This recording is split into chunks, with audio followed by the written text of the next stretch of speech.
Thank you very much. Thank you. Thank you very much, everybody. It's a great honor. Nice place. Very nice place. Mr. President, Mr. Prime Minister, Mr. Speaker, esteemed members of the Knesset and cherished citizens of Israel, we gather on a day of profound joy, of soaring hope, of renewed faith, and above all, a day to give our deepest thanks to the Almighty God of Abraham, Isaac, and Jacob.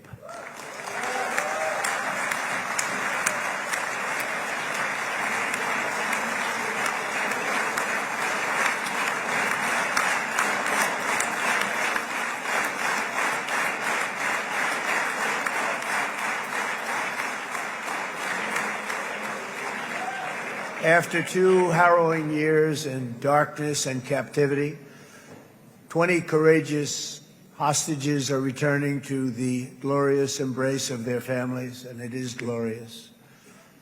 28 more precious loved ones are coming home at last to rest in this sacred soil for all of time. And after so many years of unceasing war and endless danger, today the skies are calm, the guns are silent, the sirens are still, and the sun rises on a holy land that is finally at peace, a land and a region that will live, God willing, in peace for all eternity.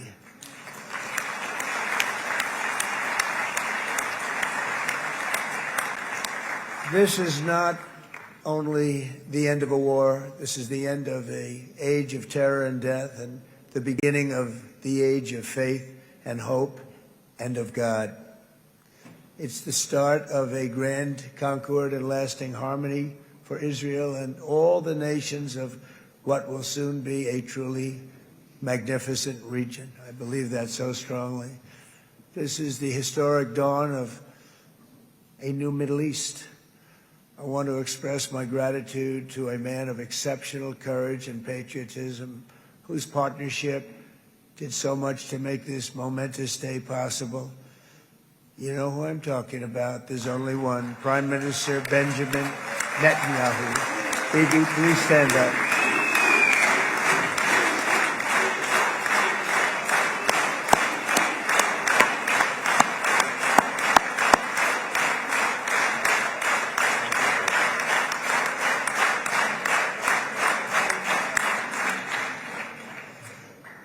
And he is not easy, I want to tell you. He's not the easiest guy to deal with, but that's what makes him great. That's what makes him great.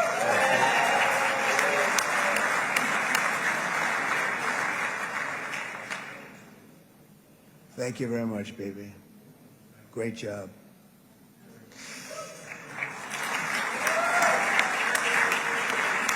And let me also convey my tremendous appreciation for all of the nations of the Arab and Muslim world that came together to press Hamas to set the hostages free and to send them home. We had a lot of help. We had a lot of help from a lot of people that you wouldn't suspect, and I want to thank them very much for that.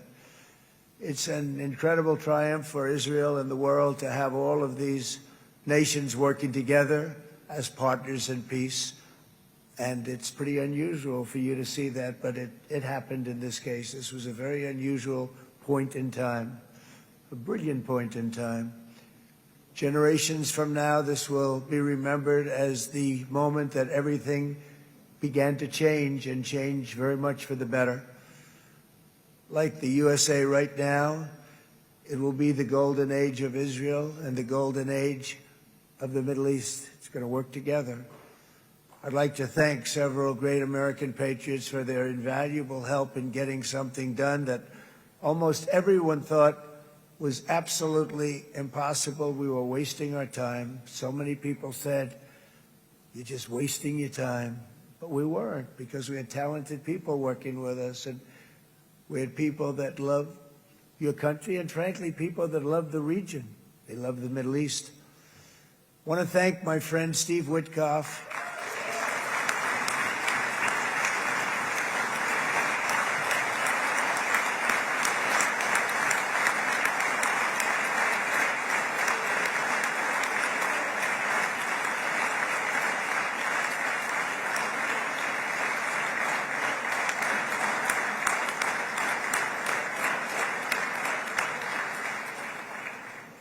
You know, Steve was chosen by me.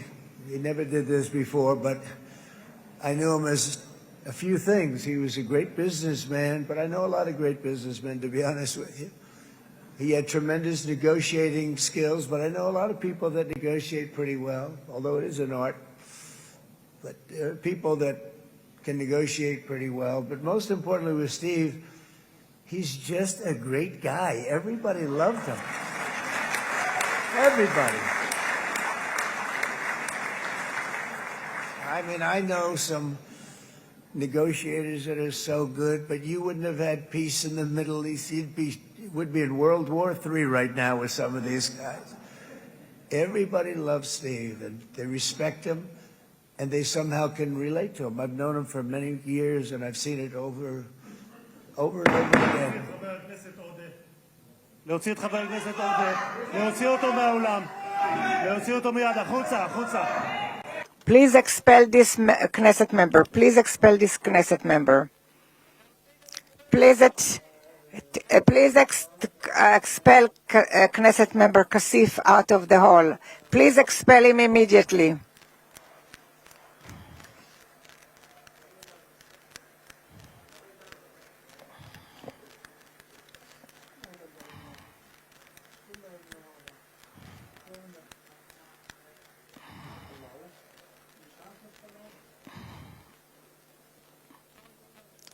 And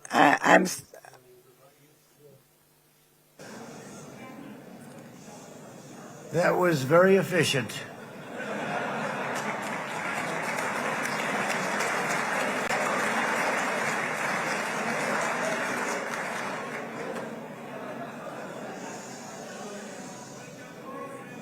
So back to Steve. He's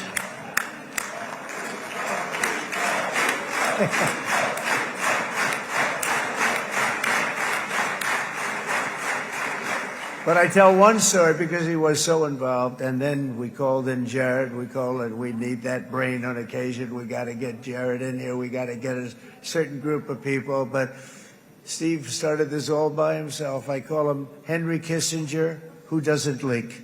Okay? Henry is a big leaker. He leaked. Steve doesn't leak. Steve just wants to get the job done. He wants to do what's right. But I'll give you just a quick story because, as you know, he's working on the war with Russia and Ukraine, a war that would have never happened if I were president. A shame. 7,000 young soldiers a week are being killed. More than that this last week. It's a shame. Should have never happened. But it did happen, and we won the race, and I took over this horrible war that's been raging, and I thought it would be easily settled. I thought it was a hell of a lot easier than doing what we just did very successfully with Israel and a lot of other people. But this came first, and we'll get that one. But I set up a meeting for him to meet with President Putin, thinking it would be a 15 or a 20-minute meeting. Steve had no idea about Russia, had no idea about Putin too much, didn't know too much about politics, wasn't that interested. He was really good at real estate, but he had that quality that I was looking for, and I didn't see it around in too many ways. And I set up the meeting with Putin, and I called. I said, is Steve finished yet? That was about a half an hour into the meeting. No, sir, he's not. He's still inside. This is in Moscow. I said, well, how's he doing? I don't know, sir. He's still inside. I called up an hour later. Let me speak to Steve. Sir, he's still with Putin. He's with President Putin. I said, wow, that's a long meeting, 1 hour. I called up an hour later, he was still with Putin. 3 hours later, he was still with Putin. 4 hours later, he started to get the word that he was going to be coming out soon. And in 5 hours, he came out. I said, what the hell were you talking about for 5 hours? And he says, just a lot of interesting things. We're talking about a lot of interesting things, including what he went in there for, but you can't talk about it for 5. You can talk about it for a certain period of time, and you know what you're getting. But that's a talent. That's a talent, where you can do that. Most people I'd send in, number one, they wouldn't be accepted. Number two, if they were, the meeting would last 5 minutes, and that's what happens with Steve. Everybody loves him. They love him on this side. They love him on the other side. and he really is. He's a great negotiator because he's a great guy. So thank you very much, Steve, very much.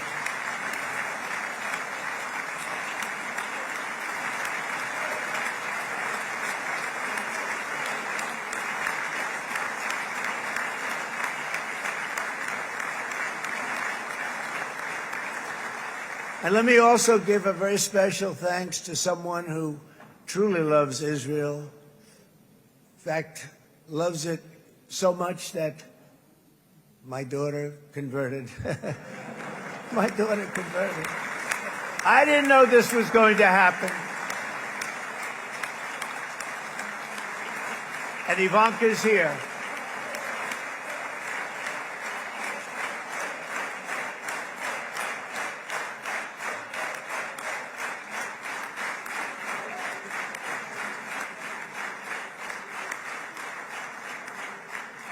And Bibi, you do know this was not in the cards for me. You understand that. And she is so happy, and they are so happy. At least I think they're happy. If they're not, we have a big story, right? No, they have a great marriage, and they get along great. They're best friends. They have a very special relationship. But Jared has been so helpful. He really did something very special. He established the Abraham Accords with a group of very wonderful people. I like calling it the Avraham Accords because people that, right? Avraham. It's so cool. It's so much sort of nicer, you know, the Abraham versus the Avraham.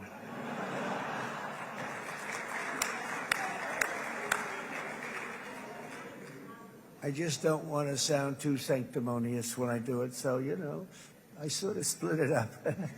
This way we keep everybody happy. But we have some very great talent, and they have no excuses for anything that's taken place because we had some unbelievably good people working on this. And then you're going to add a man named Marco Rubio, who is also here.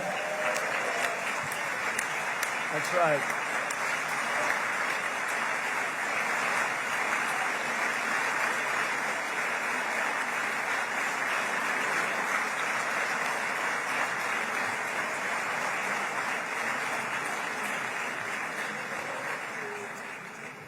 And I have a prediction that Marco will go down, I mean this, as the greatest Secretary of State in the history of the United States. I believe that. I believe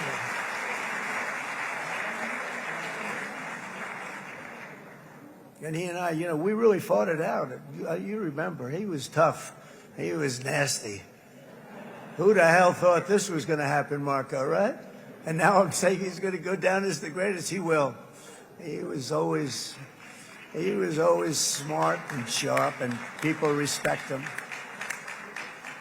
And then we have somebody who's young, but an unbelievable leader. I saw it a long time ago, and he's turned out to be even better than we thought. Right, Susie? I think even better. And that's Pete Hegseth, who is our Secretary of War, formerly Secretary of Defense.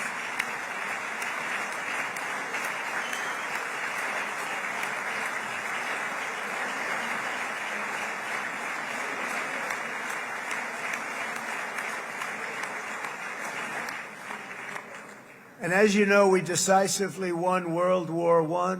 We decisively won World War II decisively. And everything in between and everything before it, we won everything. And then they had the brilliant idea of changing the name from war, you know, it was war, to defense. And with that went a certain thinking. And we fought in a very politically correct way after that. We always had the strongest military, and now we have a stronger military than we've ever had before because of my first term. I've totally rebuilt the military, every aspect of it. But we have, if you think, we settled 8 wars in 8 months. I'm now including this one, by the way, if that's okay. They may say, well, that was quick, Because yesterday I was saying 7, but now I can say 8. The hostages are back. The hostages are back.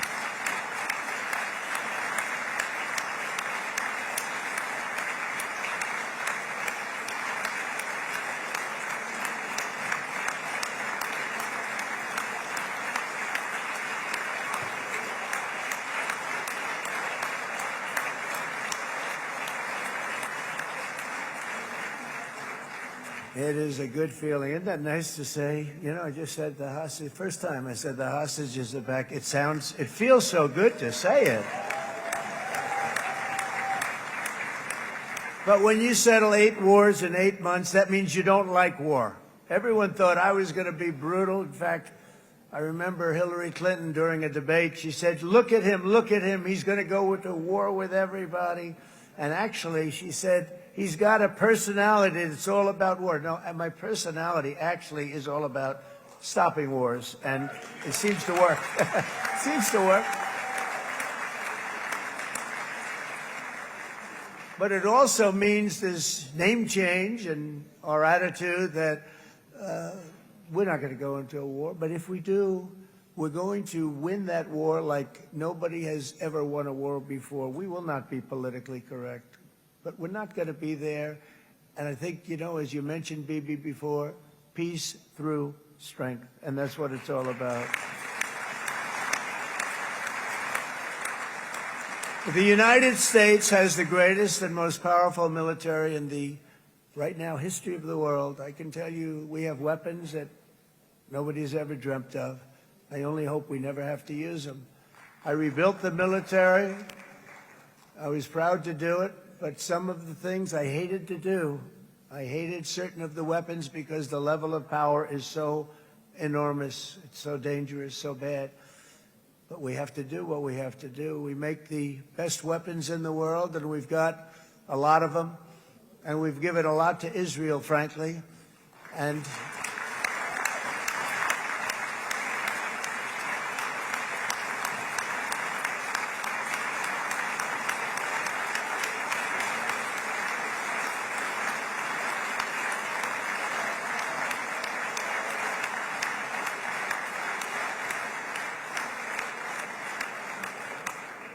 I mean, Bibi would call me so many times, can you get me this weapon, that weapon, that weapon? Some of them I never heard of, Bibi, and I made them. But we'd get them here, wouldn't we? And they are the best. They are the best. But you used them well. It also takes people that know how to use them. And you obviously used them very well. But so many that Israel became strong and powerful, which ultimately led to peace. That's what led to peace. So as we celebrate today, let us remember how this nightmare of depravity and death all began.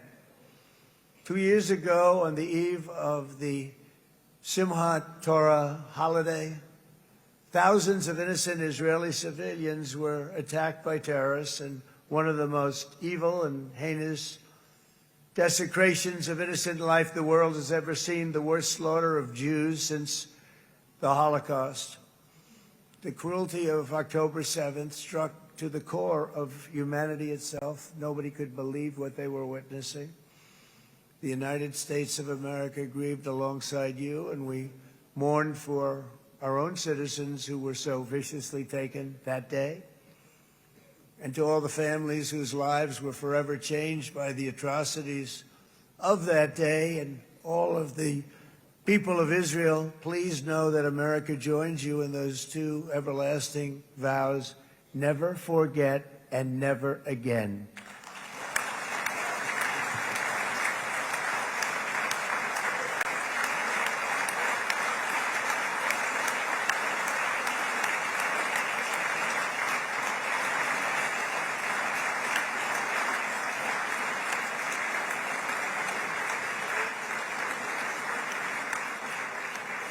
From October 7th until this week, Israel has been a nation at war, enduring burdens that only a proud and faithful people could withstand. It was a very tough period of time.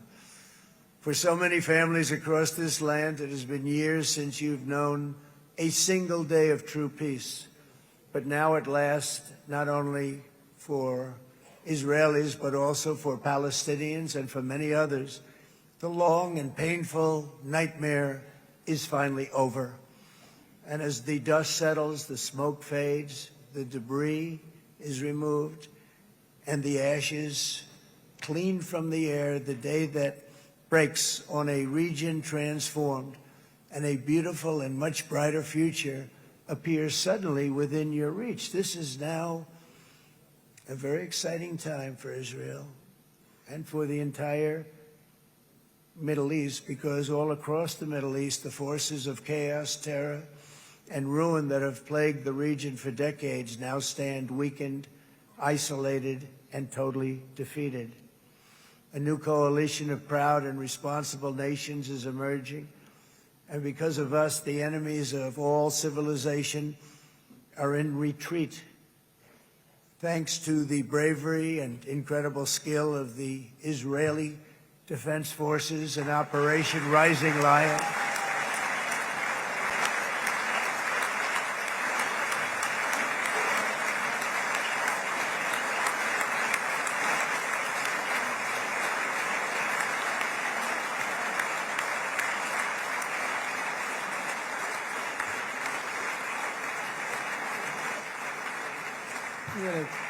That's central casting. Let's put him in a movie. Look at him. Great job. And my people loved working with you. Loved it. They worked so well together. But many of Iran's top terrorists, including nuclear scientists and commanders, have been extinguished from this earth. And with Operation Midnight Hammer, boy, that's a great name for that, what we did. Last June, the United States military flew 7 of those beautiful B-2 bombers. They look so beautiful all of a sudden. They were always, I thought they were pretty planes. I had no idea they could do what they did. In fact, we just ordered 28 more of them. A little updated version. We ordered a whole pile of them. And almost 100 other planes went with them, including fighter jets. And we had 52 tankers, big, beautiful, brand new tankers that were loading them up 4 or 5 times. They've traveled 37 hours back and forth. Think of that. But we had tankers all over the sky for all the other planes. We had the F-22s, the F-35s, F-16s. We had a hell of a lot of planes.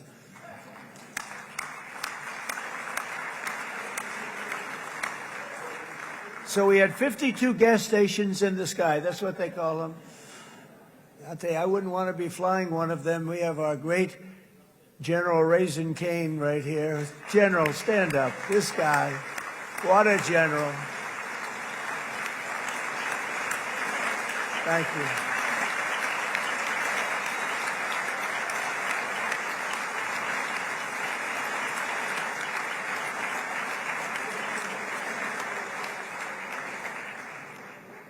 I asked General Cain, I said, you know, we're having problems with ISIS, and I was in Washington, and I asked, how long would it take to defeat ISIS? And my Washington generals told me, 3, 4, maybe 5 years, sir. I said, I don't get it. We got the best equipment in the world. Why? So I flew to Iraq, and I met with a man named Cain. He said, what's your first name? He said, they call me Raisin, sir. I said, wait a minute, your name is Raisin Cain? I've been looking for you for a long time. You gotta be kidding. So they told me 3, 4, 5 years to defeat ISIS. And I sit down with him and I say, why is it? I flew there in the dark of night. I landed, I'll never forget it. It was quite a trip. I'm glad I made it because I met him. I said, could I ask you, General? I come down. He's standing with another general and a sergeant. Everybody was like central casting. They could go into a movie right now. Between him and you guys over here, we could get rich making movies, okay? And they got along so great. That's the beautiful thing, that your military and our military, Bibi, got along so great. But I was told by the television generals in Washington, we have the best equipment in the world. Why is it taking so long? And they said, 4 years. I said, so let me ask you, Raisin, how long would it take you to defeat ISIS? Sir, we can do it in 3 weeks, but you'll probably have some time left over. I said, you got to be kidding. What the hell are you talking about? They said 4 years. I said, well, sir, look, it's not my place to say, but you're asking me the question. What you have to do is you hit them from the west, you hit them from the north, you hit them from the south, you hit them above, you hit them below. I said, so why didn't they do it? And he didn't want to speak badly of his superiors, which is hard to believe they were his superiors. It should have been the other way around a long time ago, because he's the one that did Operation Hammer. It was flawless. It was flawless. It was absolutely flawless. And I said, so you really think you can do it in 4 weeks? Yes, sir, 100%. You have to do it differently than they were doing it. They were using one base, and it was hundreds of miles away. And he says, we have all these portable bases all over the Middle East. And they didn't want to use them because they didn't want to offend the country where the portable... They wouldn't have even known what the hell the planes were going up, right? They wouldn't have known. But he said, no, they didn't want to defend anybody, offend anybody. And but we can do it in 4 weeks. I said, you sure about that? I'm going to call you back. I'll call you back on Monday. I'm going back to Washington. But you think 4 weeks? Yes, sir, I think we can do it in 4 weeks. We'll have time left over. So I call him on Monday. I said, you think you can do it? 4 weeks. I said, go ahead and do it. He did it. I'll tell you, he did it in 4 weeks, less than 4 weeks. So, General, stand up, please. Again, this is a real general. This is not a television general. He doesn't want to go on television.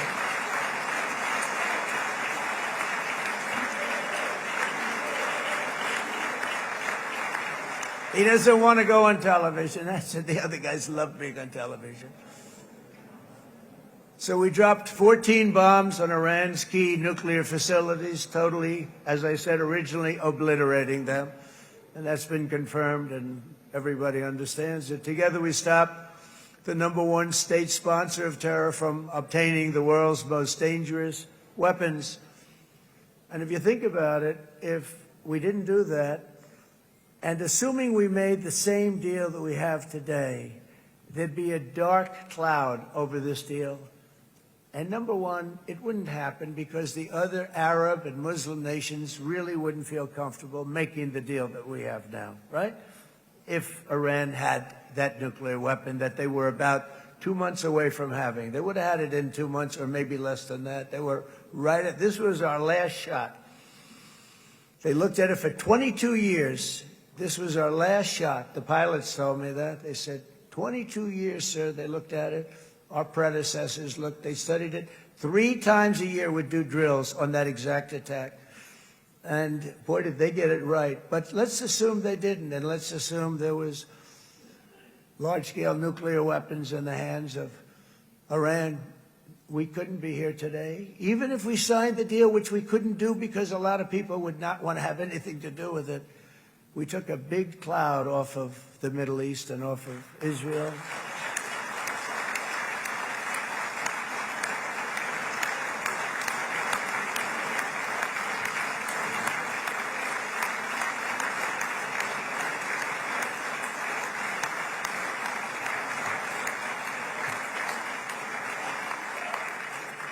And it was my honor to help.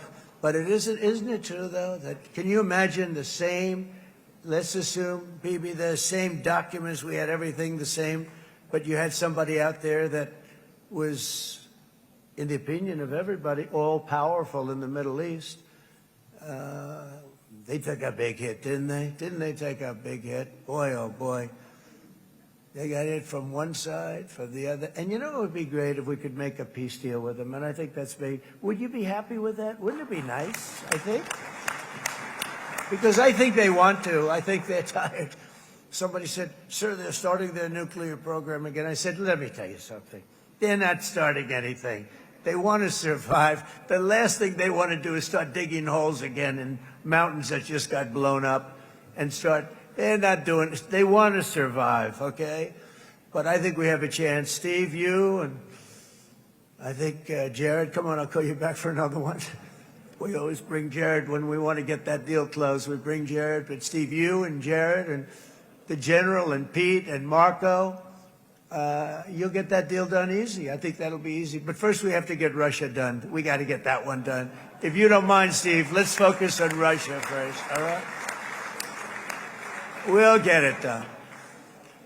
In Lebanon, the dagger of Hezbollah, long aimed at Israel's throat, has been totally shattered. My administration is actively supporting the new president of Lebanon in his mission to permanently disarm Hezbollah's terror brigades. He's doing very well.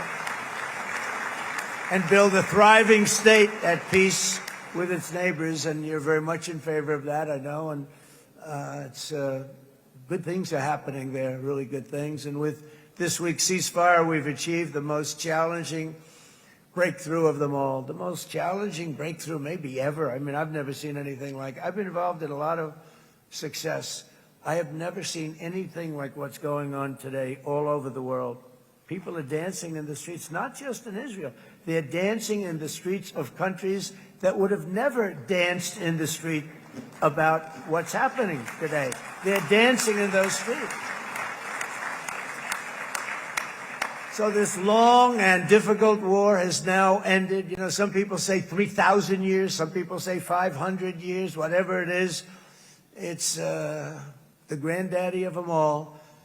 And in an unprecedented achievement, virtually the entire region has endorsed the plan that Gaza will be immediately demilitarized, that Hamas will be disarmed, and Israel's security will no longer be threatened in any way, shape, or form.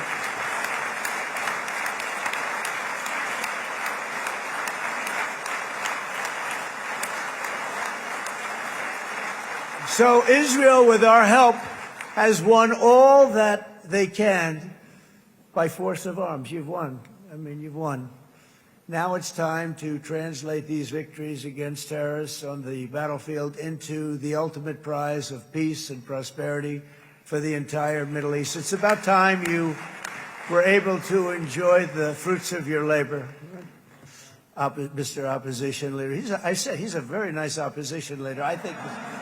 No, he's a nice man. Bibi, he's a nice man.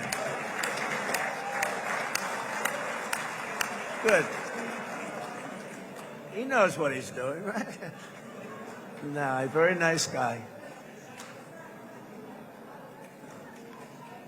Well, see, now you can be a little bit nicer, Bibi, because you're not at war anymore, Bibi.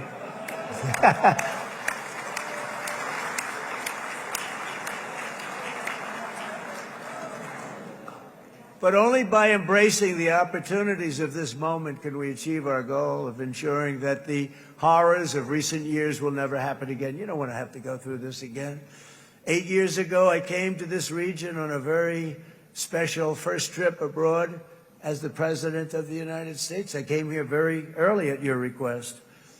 I addressed the leaders of the Arab and Muslim world gathered in Saudi Arabia and said that it was time to build a future free of the grip of extremism and terror. And interestingly, right now, as soon as I'm finished, I'm quite late. You've kept me quite late between opposition leaders and Bibi's brilliant but very long speech. I thought I was going to run up here, make a speech, and then head to Egypt. It didn't work out, though. And you made a pretty long one, too, sir.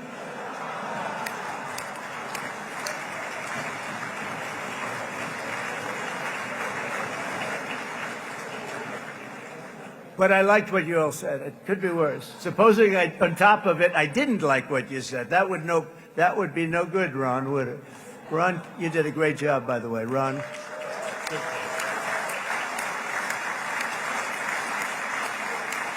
Yeah.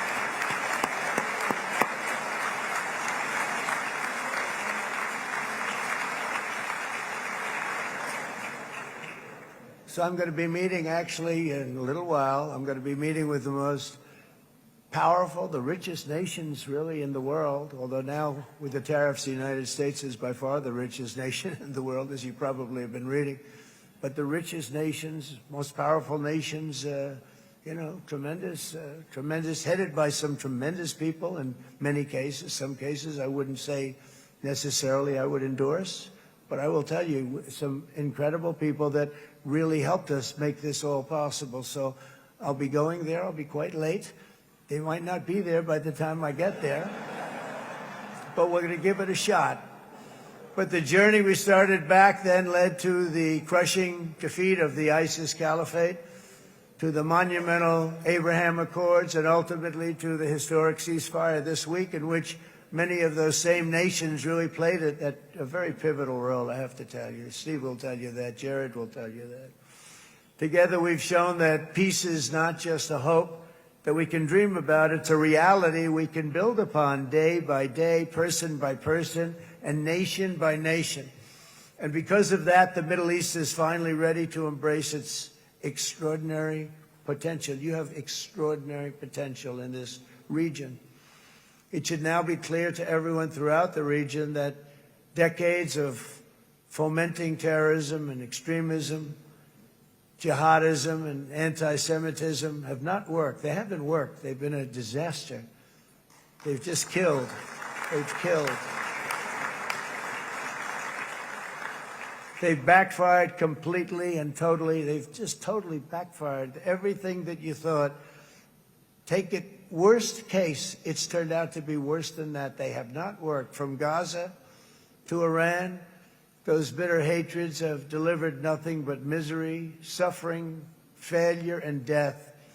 They've served not to weaken Israel, but to annihilate the very forces that did the most to foment this hatred. And it's really, everybody that's tried it has become irrelevant. Meanwhile, we've seen those nations that set aside their differences, reached across ancient divides, and pursued engagement are now among the most successful in the region. They're getting along with Israel, and they're doing great. And I can tell you the 4 nations that joined the Abraham Accords early on, and you'd all be doing me a favor, and I'm going to be saying this in a little while to some other friends, would love you all to, is this right, Jared? Join up in the Abraham Accords. We have to join up and get together. You can have that whole thing filled out. We had a very weak administration, worst president in the history of our country by far. And Barack Obama was not far behind, by the way.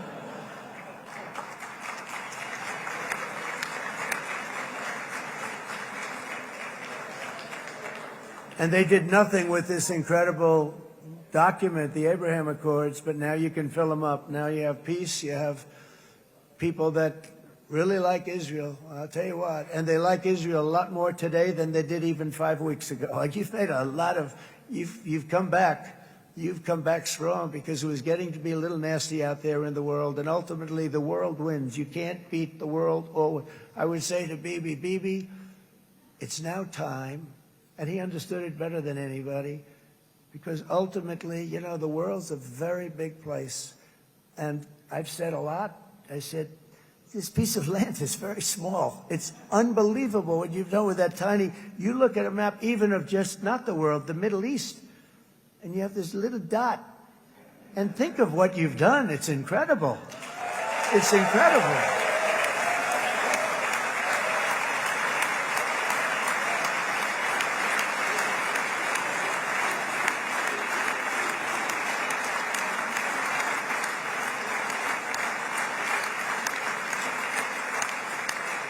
But the world is loving Israel again. And I said to Bibi, the world is big and it's strong.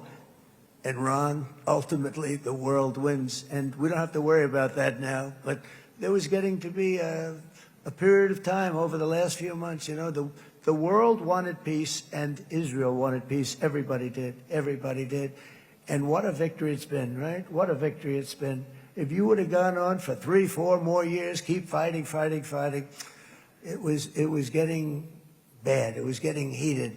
The timing of this is brilliant. And I said, Bibi, you're going to be remembered for this far more than if you kept this thing going, kill. it would not be the same. And I just want to congratulate you for having the courage to say, that's it, we've won, and now let's enjoy our lives and let's rebuild Israel and make it stronger and bigger and better than it's ever been before. We're going to do that. Took a lot of guts. And the choice for Palestinians could not be more clear. This is their chance to turn forever from the path of terror and violence. It's been extreme, to exile the wicked forces of hate that are in their midst. And I think that's going to happen. I've met some people over the last couple of months that want to see it happen very much. And after tremendous pain and death and hardship, now is the time to concentrate on building their people up instead of trying to tear Israel down. We don't want that to happen again. And the total focus of Gazans must be on restoring the fundamentals of stability, safety, dignity, and economic development so they can finally have the better life that their children really do deserve after all these decades of horror. I intend to be a partner in this effort in the sense that we're going to help and we're going to do something that became unbelievably popular. Everybody wants to be on it. It's called the Board of Peace. Okay, how about that? Is that a beautiful name? Like a board of peace.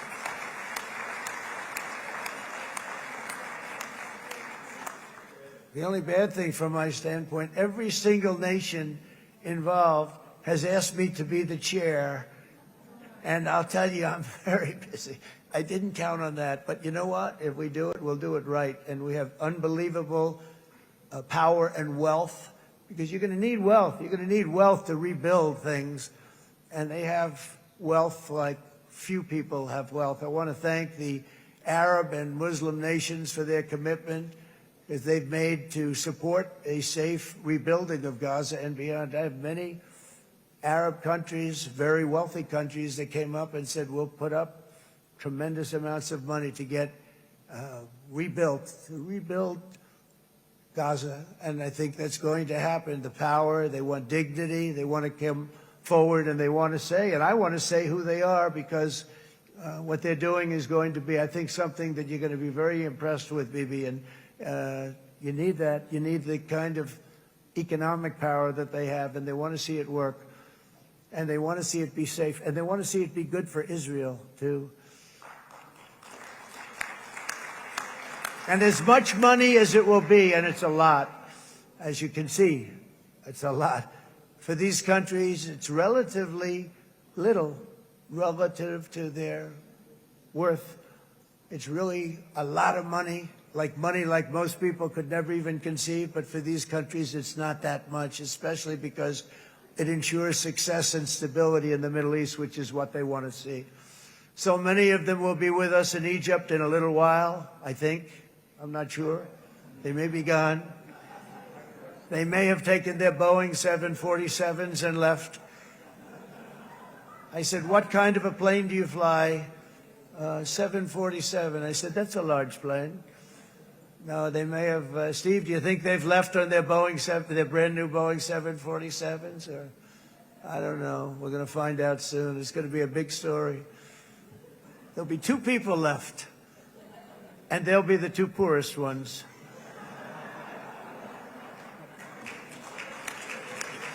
But it will be the wealthiest and most powerful group of nations. So the group that we have assembled, that's waiting for us, is the wealthiest and most powerful group ever assembled at one time. There has never been a group like this. And they're only looking for good. They want good. They're going to do good. And as those commitments are made, I'm going to let the world know who's doing it, because they really deserve to get the credit. And some of them probably won't want the credit, but they deserve it.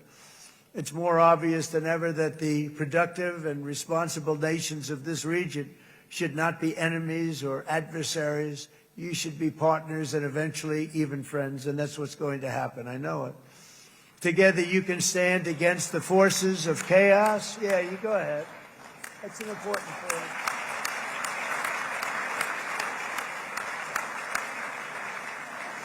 Because you can stand against the forces of chaos that threaten all of your interests, and it's always a big threat, and unleash incredible prosperity and opportunity for all the people of these lands, and that's what's going to happen. You're going to unleash numbers and success, the likes of which Israel has never been able to think of, because you're so firm, and you should be, and you've done the right thing in defending yourself. You're not going to have to worry so much about it. You've won, and now you can build, and you can do things that you never even thought possible. When you put that genius into doing something else, it's going to be something it's going to be a miracle. The miracle in the desert, it's going to be amazing. And it already is in a true sense. But it'll be wonderful when you can spend time thinking about other than war and defense and offense also. To that end, it's my firm hope and dream, frankly, that together the Abraham Accords will turn out to be everything that we thought they would. Those 4 countries were very, very brave in doing it. They did it at a very early point, and every single one of them benefits unbelievably financially. And if you notice, even in this bad period that we just went through, they all remained a member of the Abraham Accords. They've done unbelievably well. And you know who you are, and I want to thank you. And they've stayed because of loyalty, but they've also stayed because it was really good business. They've made a lot of money being members, and you're going to all, I hope that every one of the countries that we're seeking, Jared, I hope they join quickly. No games, no nothing. Just join, get it. It's going to be a great peacemaker. It's really going to bring it together beyond anybody's wildest dream. So instead of building fortresses to keep enemies at bay, the nations of this region should be building infrastructure to weave your commerce closer together, because you've got to compete with the big world out there in commerce now. It's a different kind of competition. Instead of making weapons and missiles, the wealth of this region should flow to schools and medicine, industry, and, frankly, the new hot thing, artificial intelligence. It's a lot of intelligence you're going to have to be thrown off to pay back these sums of money that they're doing. But that's really the hot one. And I might say that the United States, a year ago, was a dead country. I say it to people. I heard it first from the King of Saudi Arabia. I then heard it from UAE. I heard it from Qatar. I heard it from many other countries. A year ago, the United States of America was a dead country. Now it's the hottest country anywhere in the world. It is the hottest. There's no question about it.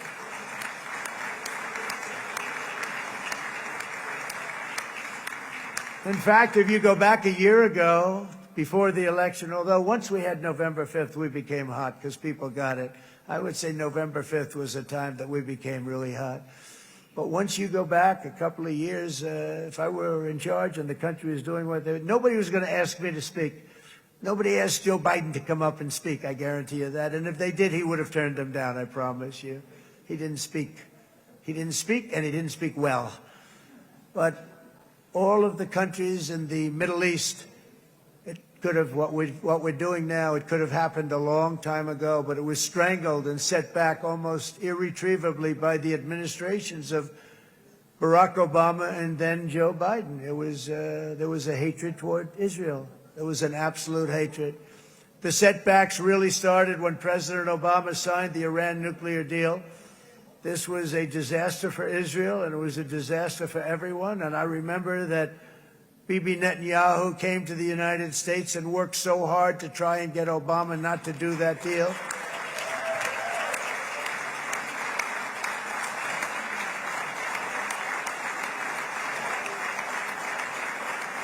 He worked so hard. But it was like talking to a wall. I remember him telling me it was like talking to a wall. They wanted to go with Iran. They chose Iran, frankly, over a lot of other good nations, but specifically Israel. And that was the beginning of a very bad period of time. You had Obama go out, and the Iran nuclear deal turned out to be a disaster. And by the way, I terminated the Iran nuclear deal, and I was very proud to do it.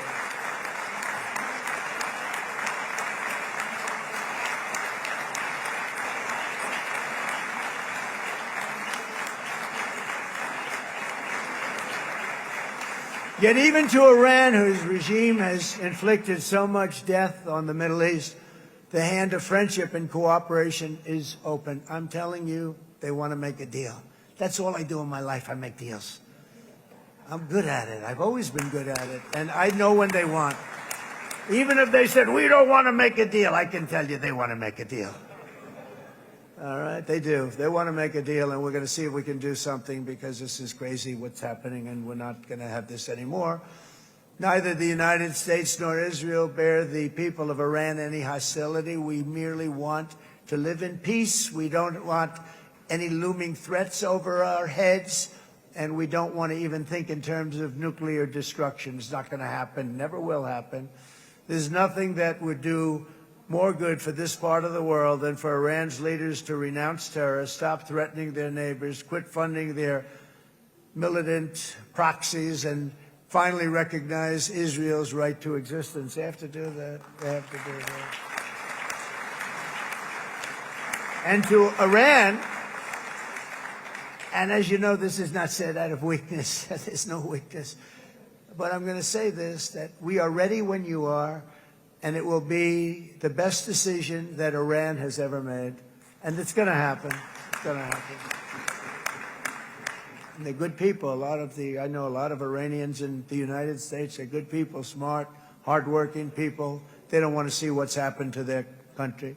The story of fierce Israeli resolve and triumph since October 7th should be proof to the entire world that those who seek to destroy this nation are doomed to bitter failure. The state of Israel is strong, and it will live and thrive forever.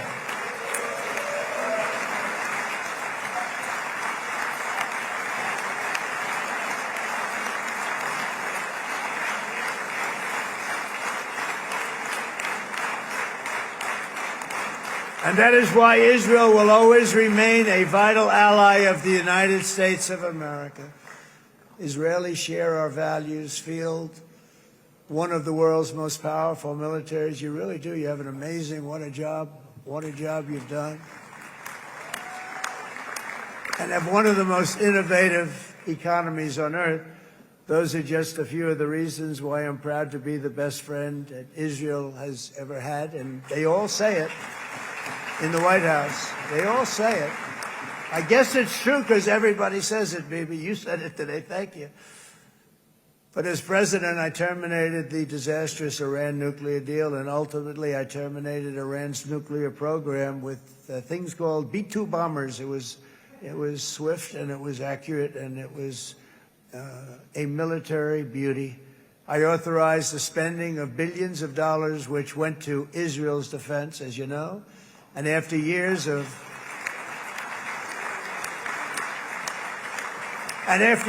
broken promises from many other American presidents, you know that, they kept promising. I never understood it until I got there. There was a lot of pressure put on these presidents. It was put on me too, but I didn't yield to the pressure.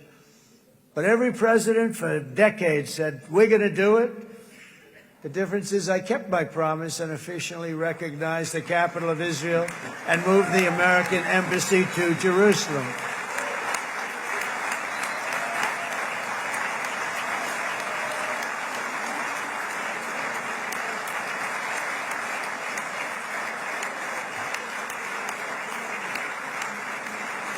Isn't that right, Miriam?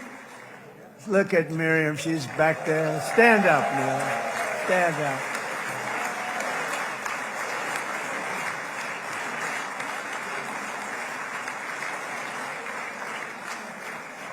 Miriam and Sheldon would come into the office. They'd call me. He'd call me. I think they had more trips to the White House than anybody else I can think of. Look at her sitting there so innocently. She's got $60 billion in the bank. $60 billion. And I think she's saying no more. And she loves Israel, but she loves it, and they would come in, and her husband was a very aggressive man, but I loved him. He was a very aggressive, very supportive of me. And he'd call up, can I come over and see you? I say, Sheldon, I'm the president of the United States. It doesn't work that way. He'd come in. But they were very responsible for so much, including getting me thinking about Golan Heights, which is probably one of the greatest things to ever happen to Israel.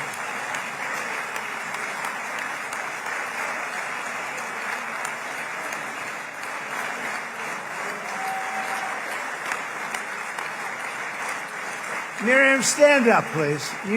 She really is. I mean, she loves this country.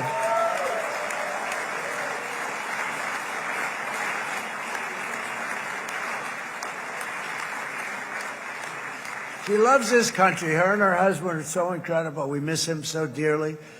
But I actually asked her, I'm going to get her in trouble with this, but I actually asked her once, I said, so Miriam, I know you love Israel. What do you love more, the United States or Israel? She refused to answer. That might mean Israel, I must say. We love you. Thank you, darling, for being here. That's a great honor. Great honor. She's a wonderful woman.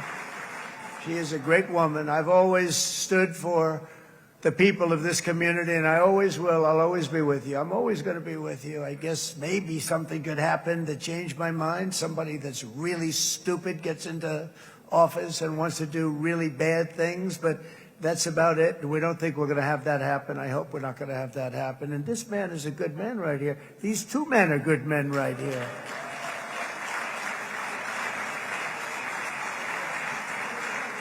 Hey, I have an idea. Mr. President, why don't you give him a pardon? Give him a pardon. Come on.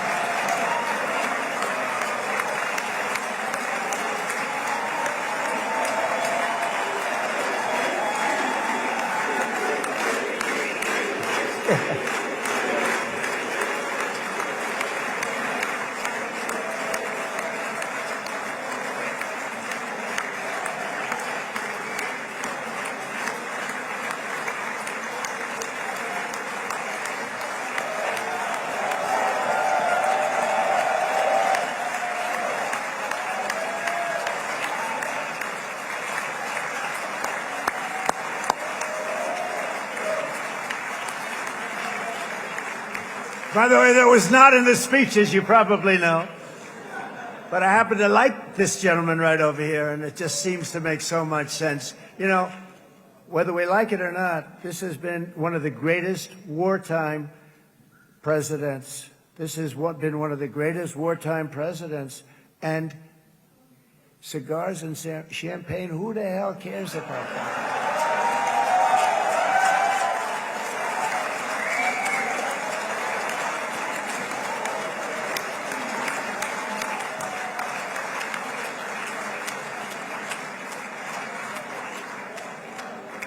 All right, enough controversy for the day, right?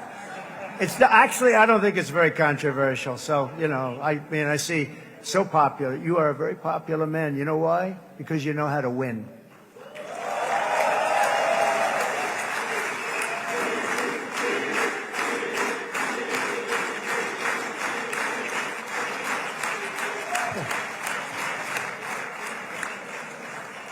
Over the past 2 years, I've met many of the families of the Israelis taken hostage and those that were taken hostage. Unbelievable. I've looked into their eyes. I've seen the worst nightmares of their suffering, but I've also seen something else, the beautiful love of the people, the love of people, frankly, that hold things together, the love that gives you the courage to carry on through thousands of years of persecution and repression and to emerge with the heart of David.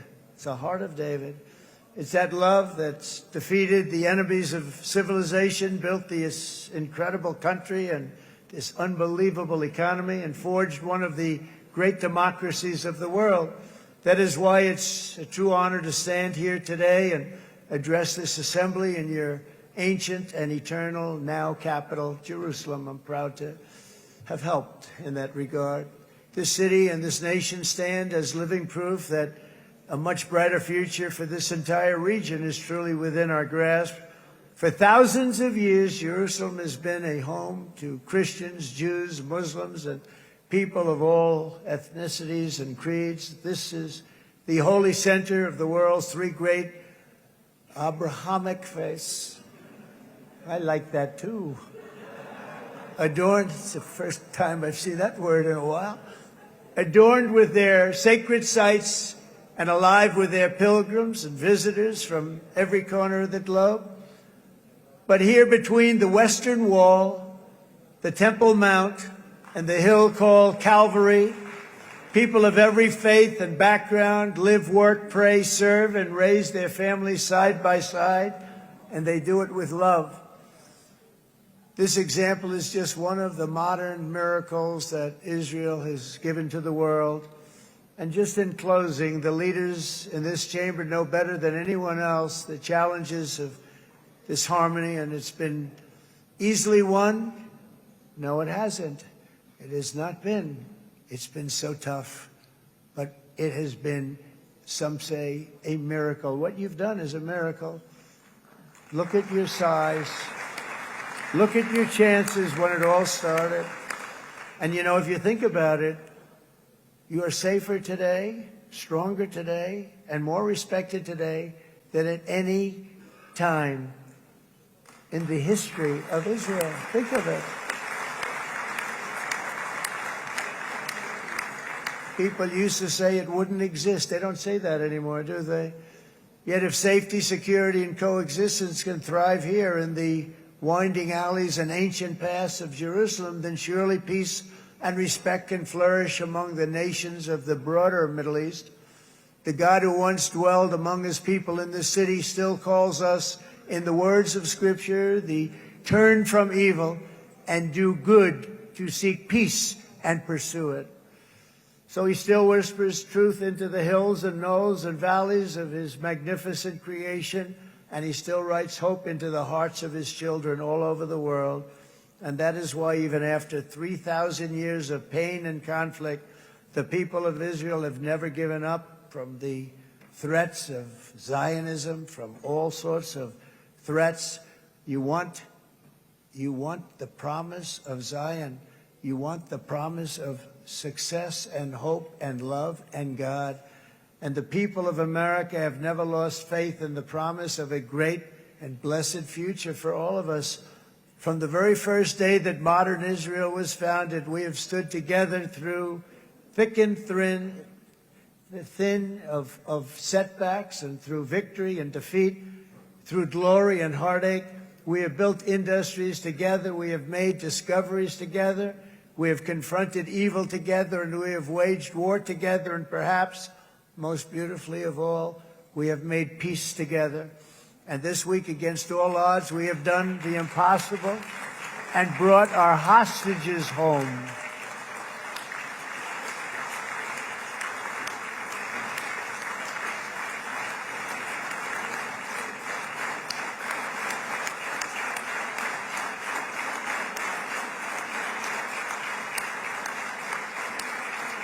So now we're going to forge a future that is worthy of our heritage. We're going to build a legacy that all the people of this region can be proud of.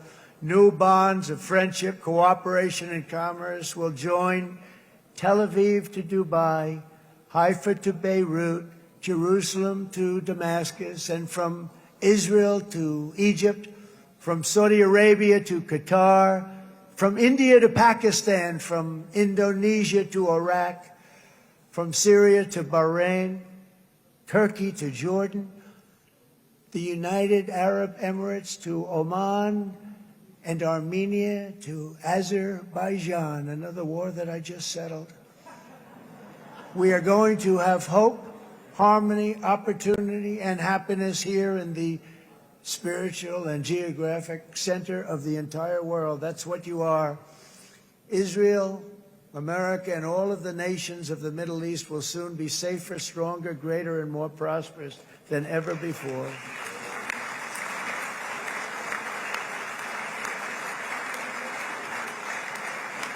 And I want to thank you all once again for this exceptional honor. This has been truly an honor. It's seldom that a president is invited to do this.